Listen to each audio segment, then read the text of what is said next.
Hello, this is your Divine Juvin channel, guys. Hello, everyone, and welcome in this vlog. Chicken steak. Kung merong beef steak, may chicken steak with potato with skin. Let's watch and tingnan nyo guys kung ano lang yung pinaghalo ko. Kasi yan, ready to cook na yan siya kasi na marinate na po yan siya ng galing sa inorderan. Ayan po, prito natin sa butter. Yan, para yummy. Lagyan natin ng black pepper and salt. And patuloy kayo na manood guys. Kasi makikita niyo yung mga pinaghahalo-halo dyan. Yeah. Enjoy!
Yung potato na with skin, i-slice nyo lang, hati-hatiin nyo lang yan. Ilalagay sa Pyrex ng ganyan. Ganun lang, hugasan nyo yung potato para maalis yung mga dumi. Yung skin kasi, with skin kasi masarap. Yung vitamins nandyan sa skin. Hugasan nyo lang ng maigi. Yeah. Then, lalagay ninyo yung chicken sa ibabaw noon. Yan, ayusin mo ng ganyan.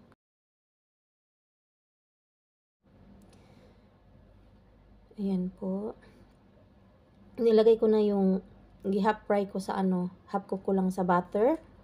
Ayan, itatoppings lang siya. Half cook na siya. Kumbaga luto na siya ng kalahati, malambot na yan. Tapos ilalagay natin sa itaas, tapos lagyan natin yung sauce na pinagisa natin dyan, lagyan natin ng konting tubig. Tapos kung any sauce na meron kayo, Itatoppings ninyo dyan. Para may tubig lang siya para maluto siya. Tapos ilalagay nyo sa oven. Lagyan nyo ng mga cooking cream o bechamel, kahit anong sauce na may something na creamy sa top. At saka mushroom. Hindi mawawala ang mushroom kasi paborito namin talaga ang mushroom. Kasi kung hindi nyo alam guys, ang mushroom is nakakagamot yan sa mga malimutin, nakakalimot na mga tao. Pag kumakain ka ng mushroom, yan ang masarap para sa utak.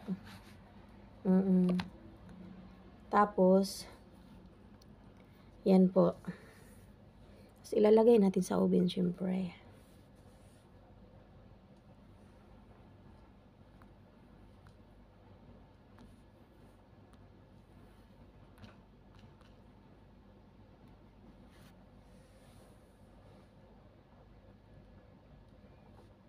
Ayan po. Ay puti 12 na. Yan. Pwede nyo nang takpan ng aluminum foil or pag nasa oven na, ang ginagawa ko yung sartin din yung pwede sa oven na yan nilagyan ko ng tubig yung yung pinaggisahan ko, pinagprituhan ko ng yung chicken. Kasi may mga sauce doon, lagyan mo ng half cup of water. Tapos ipo-pour mo dyan.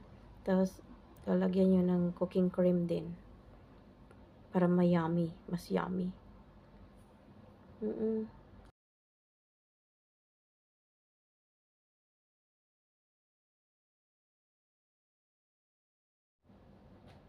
Ayan po, sticky or cooking cream. Yeah.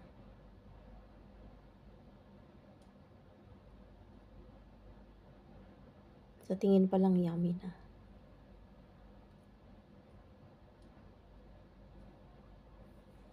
Yan guys, ino-open ko na yung oven. Tapos ilalagay ko na sa loob. Ayan. Ilalagay mo ng keep it low.